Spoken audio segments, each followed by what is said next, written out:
ख़बर शामिल कयूं पिया रुकन बुरड़ा खां। एसटीपी ज़िला अॻवान जबार जुनेजो ऐं जान मोहम्मद अबड़ो बाकर मोरी लॻ ॻोठ नेक मोहम्मद बिरोई पहुची एसटीपी तालका टंडो आदम जे सदर अकबर बिरोई सां वालिद जे वफ़ात ते ताज़ियत कई।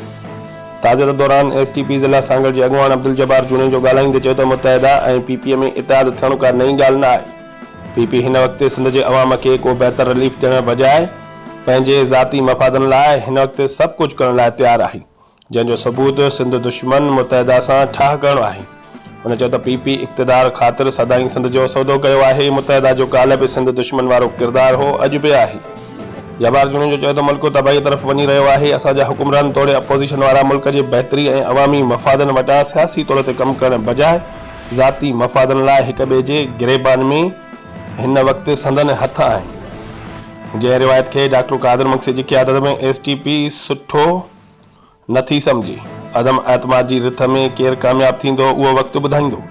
असां अॼु डॉक्टर कादिर मक्सी जी सरबराही में सिंध ऐं सिंधी अवाम जी बहितरीअ लाइ कमु करे रहिया आहियूं। रिपोर्ट करे रहियो आहे जान मोहम्मद अबड़ो, बे न्यूज़ रुकन बुरड़ा।